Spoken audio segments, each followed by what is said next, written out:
Hi, everyone. My name is Scott Morris. Welcome back to another one of our GTS Publisher to Retailer webinars. I am very excited because this is the very first one of the new year of 2021. We're going to be joined here, as you see, by Kyle the Cube Nunn, who is from Alderac Entertainment Group, better known as AEG. We're going to be talking about a couple of upcoming games, one that is just about like imminent to be released in a few days, but it is an awesome opportunity to talk about because you're going to hear about a sales guarantee and how you can place a pre-order and get some really special stuff from AEG.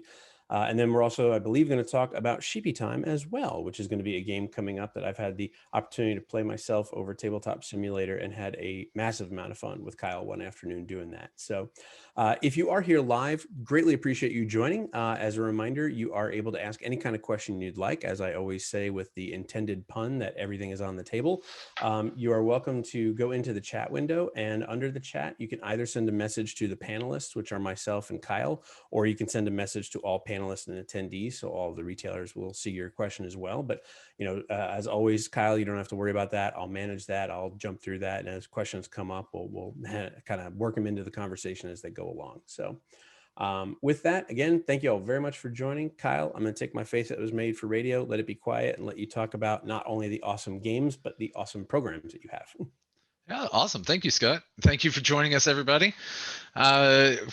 about Cubitos. Cubitos is a push your luck engine building racing game. The idea is that you are a racer in a competition, and you are going to be building a dice pool that has an engine builder aspect to it to race around the board. The first person to cross the finish line wins. So every turn you're going to roll dice. You have a pool of 9 dice that you roll, and you are going to continue to roll that pool until you have 3 successes. Every time you get a success, you bank it. It does not cost you anything to roll until you have 3 successes. Once you have 3 successes, you can then choose to push your luck. And the coolest thing about this game is that if you bust, but by busting, you don't roll any successes, you get to move up on a track, especially for people who busted. And this track is a lot of fun, which includes extra money to spend. It gives you extra dice moving forward. It gives you all sorts of extra points and stuff. And it's very long. So on the longer tracks, busting a lot at the beginning of the game can actually be very useful. The dice pool represents basically pit crews that you can use as you go around the board. Every dice does something different. There are eight colored dice, I believe. 7 or 8. There's He plenty said of them. confidently. Yeah, totally confidently. And each one has different cards. So there are 3 or 4 versions of every single one of these dice that you can play with. So the replayability is there. But you buy the dice, you build up your pool, you roll, you pick which dice you want to come into it. It basically turns into a bag building engine game as you go across. It's John D. Clare's next big game. It is a ton of fun. It is very wacky, very goofy. Perfect. There we go. So you'll see the gray dice on the far left are the standard ones. Those are what start in your pool. And then everyone from there over is a special dice that you get to use. So is it 2? Anyway, all the cards across the bottom are the different versions of it. I believe there are more in the final product, or maybe they're 2-sided. And the only thing we're missing are the racing boards.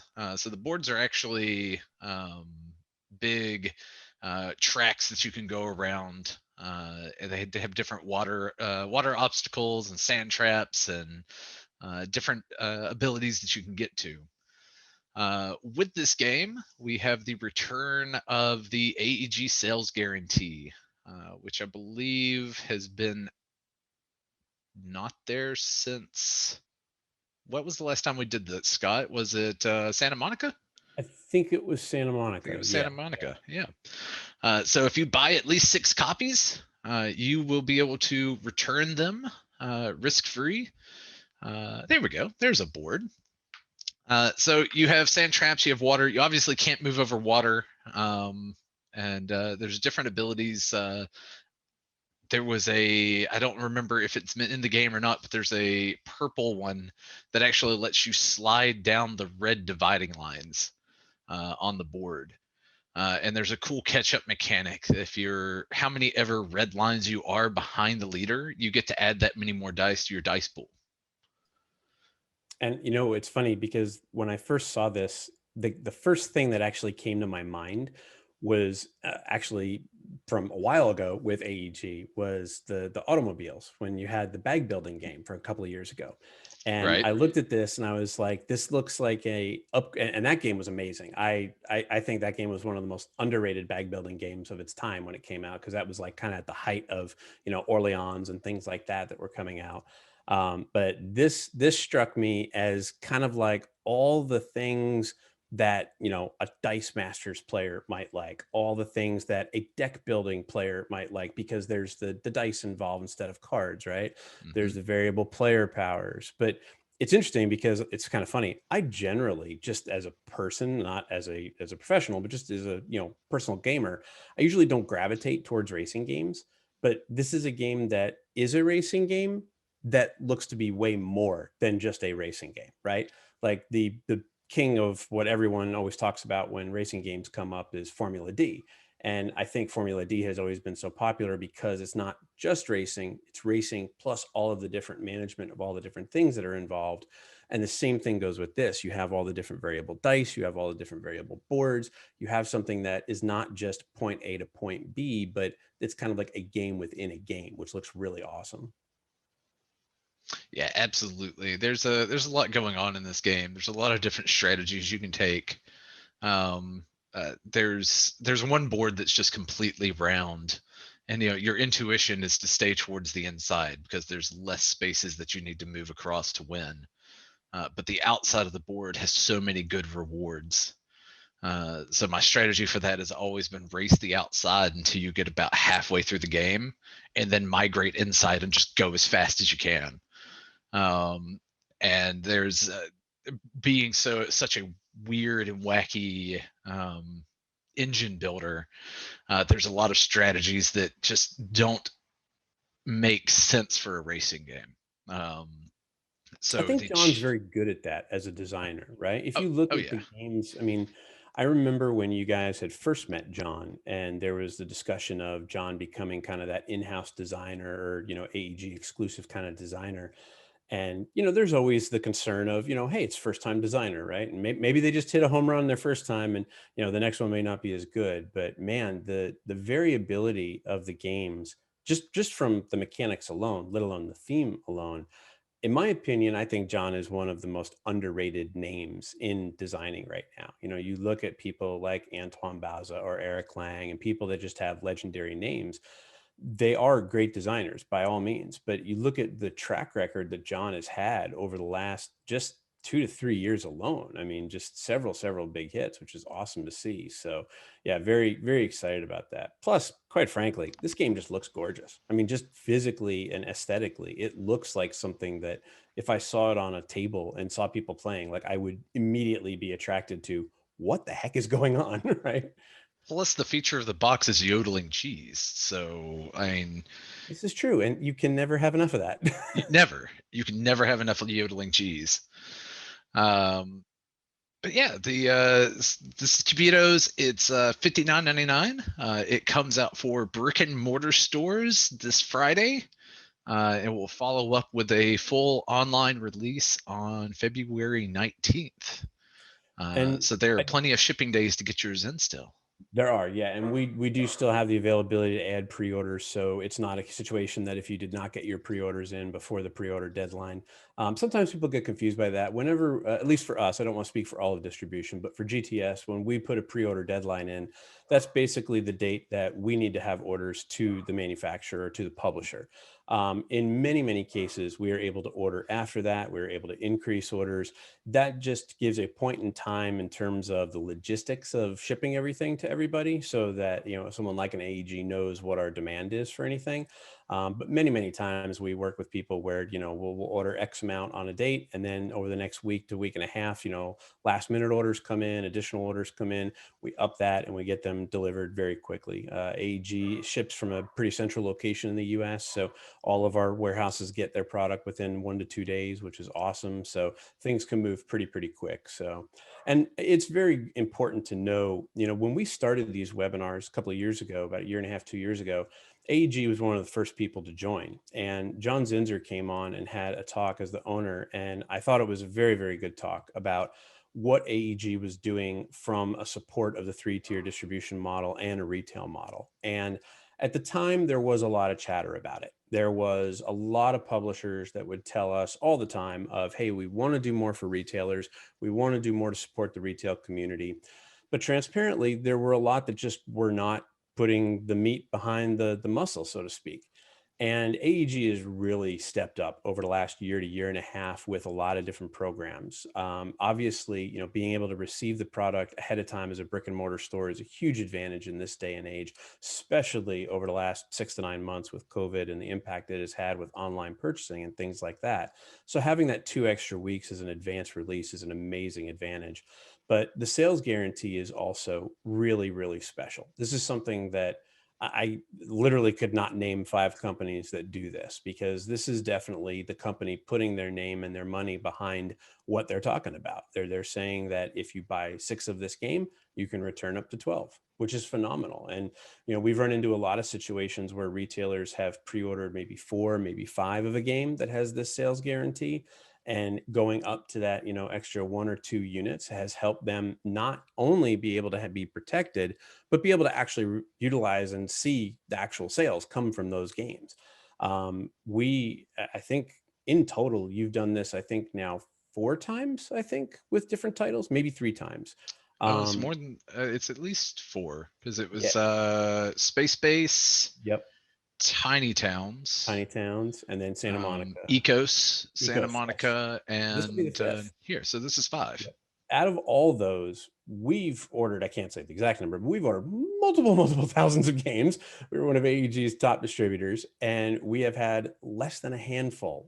And I don't mean quantity of people returning. I mean less than a handful of actual quantity of units that have Yep. actually had to be returned, which I think is tremendous. Obviously, whenever you get into a sales guarantee like this, the goal is to never have anything returned like that. But it's nice to know that a company like AEG puts their kind of their money where their mouth is and gives you that protection, which is just phenomenal. So I just want to take a second for that, because there's not a lot of publishers that are willing to step out like that for retailers these days. And I really think that should be kind of rewarded and celebrated. So Yeah. And I to go along that a little further, I believe somebody gave me a number that seems to hold true across all of the distributors at like 0.85% return.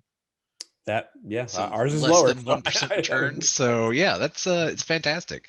yeah, it's good. And we appreciate everybody's support, and we're happy to continue offering it. I think the other key thing is that you guys, you do it with the games that you focus the Yep. most attention on, right?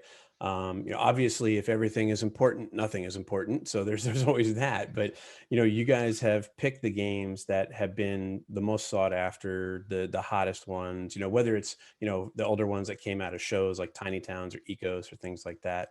I think that's always been a very important thing. So, and this one, like I said, this looks unique. I mean, it just looks from every different angle of, I could see a child looking at this box going, oh, that looks like SpongeBob, I'm interested, right? Just from that simple, subliminal connection to that.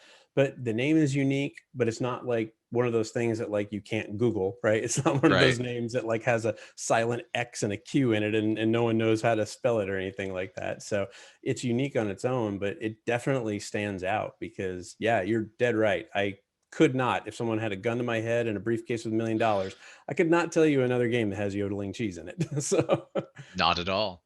And the big thing about the program is that we would love to do it for all the titles, but it doesn't make sense for everybody.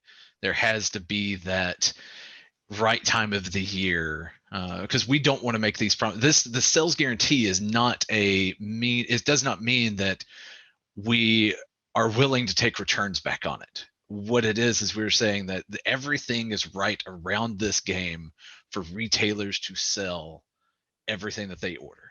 Right. within the reasonable amount that they believe they can pay. If they believe they can sell 4, they can sell 6 this game. Right. It's there. Everything is right for it. So that And is the purpose of the guarantee. it's also good to note that it is only for brick and mortar stores. So Yes. these guarantees are not a case where like an online seller could come to a distributor and buy like literally, 2000 of Yeah. something and just dump it and return it. So that's something you don't have to worry about either, which is a very important Yeah. aspect of it. And we've got a cap of 12 returns on any title, which is the order responsible portion of it.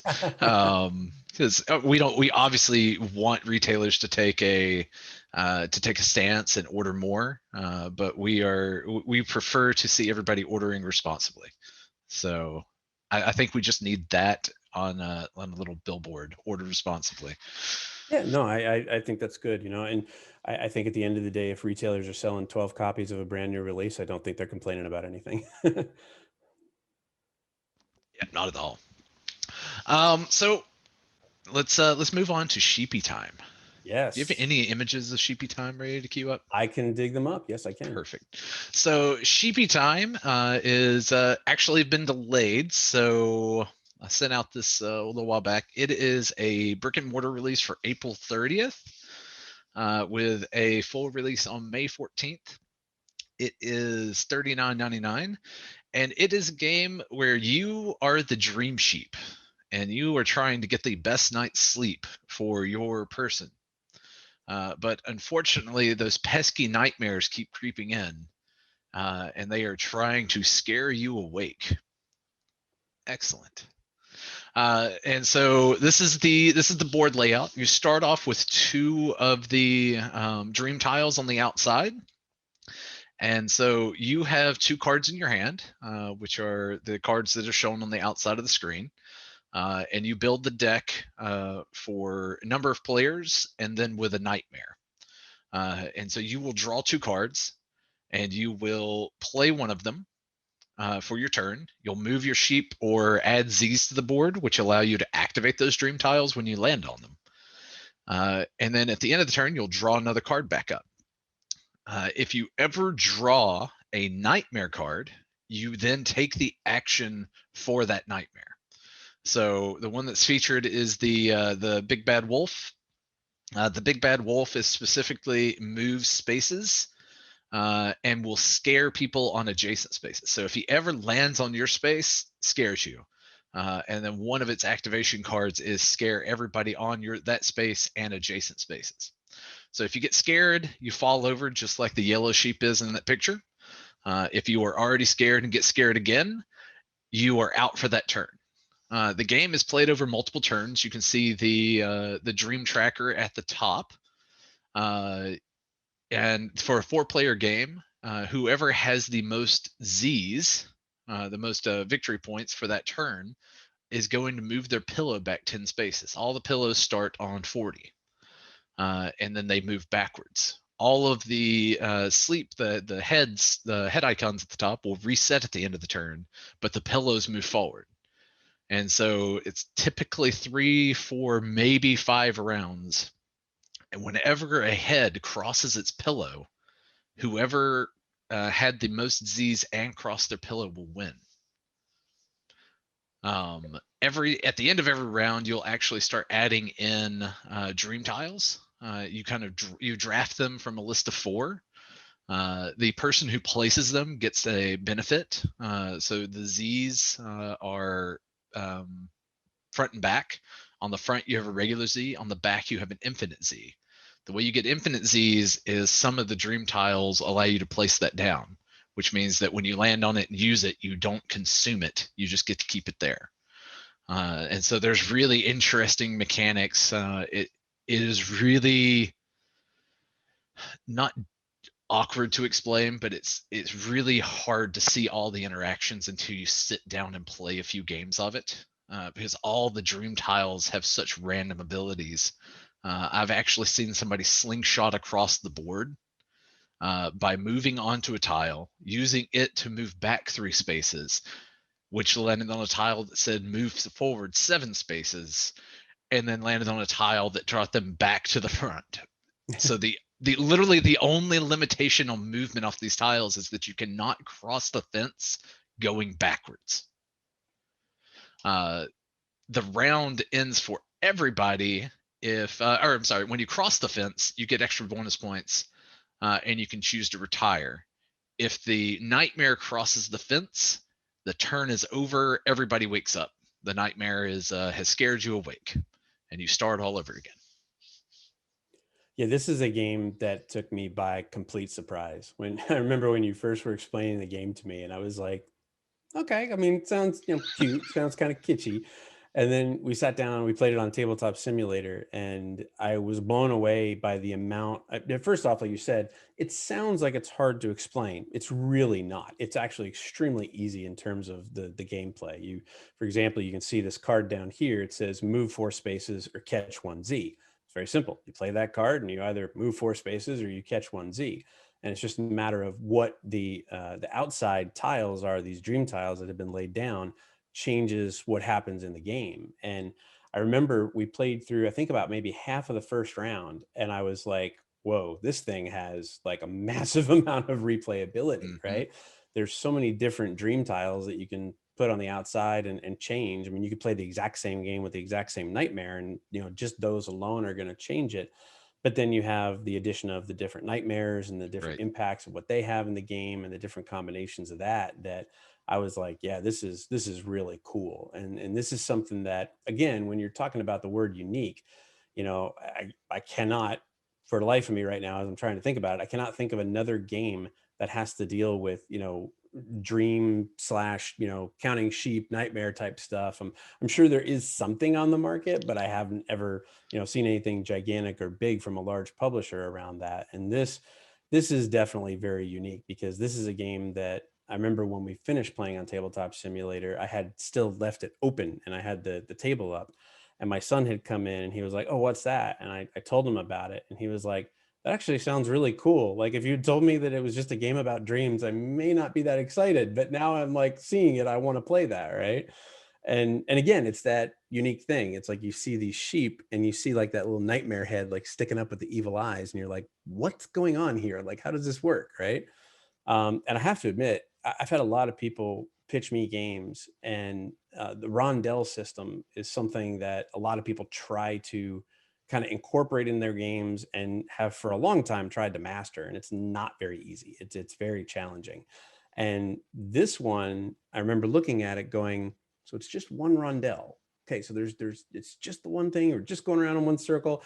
And then, as you said, seeing those combinations of move forward 2, move back 3, gain 2 Z's, move forward 4. It's like, oh, are you done yet? Like, oh, I want to do that, right?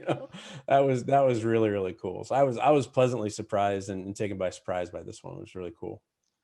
So I actually sat down for a development meeting early in the process of this game. And Scott knows I worked in distribution before I came to publishing. And I'm sitting in the tabletop simulator, like, okay, all right, we're gonna go around the board and things are gonna happen. Cool. And then they started actually like explaining the game. I'm like, wait, hold on. This is interesting. And we went through a few turns and I was completely invested in this game from the time that it was just a whiteboard with black lines and black numbers.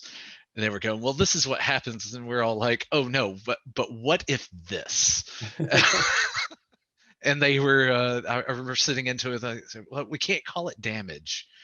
We don't want the sheep to be damaged. It's like, well, Right. just call it scared. Yep. Great.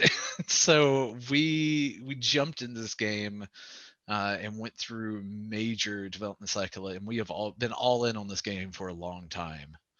Um, so I am so excited that it's about to come out. Cool. And just so the retailers know, I did put the item number for Cubitos and for Sheepy Time into the chat. We'll make sure to put that into the YouTube description as well. But like I'd mentioned earlier, they are both available for pre-order. Sheepy Time, as you said, is unfortunately delayed a little bit. I Yep. think it was originally going to be like around a May time frame, but it's probably going to be a little bit later than that at this point, with the shipping and Chinese Well, New Year and freight and all that fun stuff. the new date is April 30th and May 14th. Great. Okay. The Perfect. Perfect. old dates were, I believe, March and April. Oh, okay. That was sooner than I Yeah. expected. So Okay. it's about a month delayed. Awesome. That's not Um, too bad given no. the challenges and the problems going on right now. So, So, and just a general brief update on AEG. We have a lot of stuff that is out of stock currently, and the issues coming out of factories in China and bumping up against Chinese New Year have been rough. And we managed to navigate last year with almost zero incident. And we're not sure how we did that. Our logistics guy is fantastic. But it has finally caught up with us, and we are seeing delays for our restocks. So we are expecting a lot of restocks at the end of this month. We're just expecting a handful more in March. And I know specifically Calico has slipped to April, just because we literally missed shipping it by 1 day ooh, because everything needed to dry on right. the punch boards. So, I have been in that situation as recently as last week with another publisher as yep. well. So yeah, it's been very tight with Chinese New Year. And beyond the all this, the big games, we actually have 2 expansions dropping over the next couple of months. Hmm. We have Ecos New Horizon, which is a March 26th release, with an April 9th. Or I'm sorry, that is incorrect. Let me get that correct date. We also have War Chest Siege, which orders are due this week for. I'm going to put those two into the chat as well. Let me get the right date because I did not type it into my spreadsheet correctly. War Chest War is a Chest phenomenal Siege title. is a March 5th release with a March 19th full online release date. And then Ecos is March 26th with April 9th Yep, that's what as we've the got in the full system as well. release. So, Just so everyone knows too, this is probably a good thing to call out. As more publishers are doing the early brick and mortar release, I can't speak for everyone. I do believe everyone operates this way, but just to make sure, we on the GTS side, we will put the full release date in as the release date you see online. And then if it's a early brick and mortar, you will get that 2 weeks prior to ahead of that. But that's something our system internally definitely manages that. We have multiple release dates for systems just for that reason. But if you see anything online, generally it is the general release date. And of course, you can always, email your rep or email me or any questions like that. You can ask us and let us know. There are a small handful of publishers that are doing the advanced 2 week release for brick and mortar. I think that may be something we see more of this year, depending on, how things shake out. But I do definitely think that, a lot of people are kind of fighting through some of the stuff that you just talked about with the shipping and the containers. And I had someone tell me last week that they could not get their shipment out because they physically did not have any containers to put the shipment in. And my favorite part of the ugh. discussion was, but for a $3,000 premium fee, we can find one. And I was like, isn't that a bribe? I'm like, that sounds a little awkward. It sounds like they're going to kick somebody else out and give them a delay to get you in for $3,000. Pretty It's much. almost like they Yeah. offered it to somebody else and they refused to pay. Yeah. I do not envy anybody trying to get containers on the water right now. So, No, it's um, absolutely madness. and then it's also good to know while it's not an AEG game, it is an AEG license, but USAopoly is releasing Smash Up Marvel this month, which is probably one of the hottest things on the market right now in terms of people wanting something and getting it in their hands. I had my copy right next to me. I was going to hold it up. That's okay.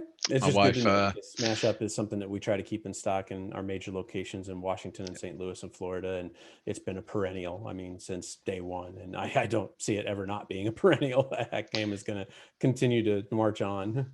and it comes with all of the dividers necessary to put it into the bigger, geekier box. Oh, I So did not know that. it's That's really all in there. smart. Yep. That is really smart. That's what you call actually working together cross-functionally to make things happen. That's good. Todd did a lot of work with the op to make sure that it followed all the typical procedures of a smash up game. That's cool. along with all of the fun licensing with Marvel. Right. That's awesome. That's awesome. Julio just asked the question, is the original Ecos game back in stock? I'm going to look at it right now It as we're is. talking. I believe we have stock of it. Oh, why did that just do that? Ah, come on, internet. You got to love the internet. Whenever there's a need for it immediately, it kills itself. But whenever you don't need it, it's right in front of you. Um, yeah, it is in stock with AEG. If it's not in stock at the warehouse that you're trying to order from, we can definitely get it. Um, it looks like we have actually a restock PO on for it. So that's probably something that is in transition at this current moment. So yeah, I would look towards the Washington, Missouri, or Florida warehouses on that, Julio, and that'll be back in stock here shortly. Because again, AEG ships from pretty central. So that was something that was put in just last week. So it shouldn't be too far. Yeah, it should be arriving this week then. It's Cool. we don't have, I don't think our any of our shipping takes longer than 3 or 4 days, I think for us, assuming. 3. I mean, Yeah. maybe 4 to Washington if it's like a slow period or anything like that.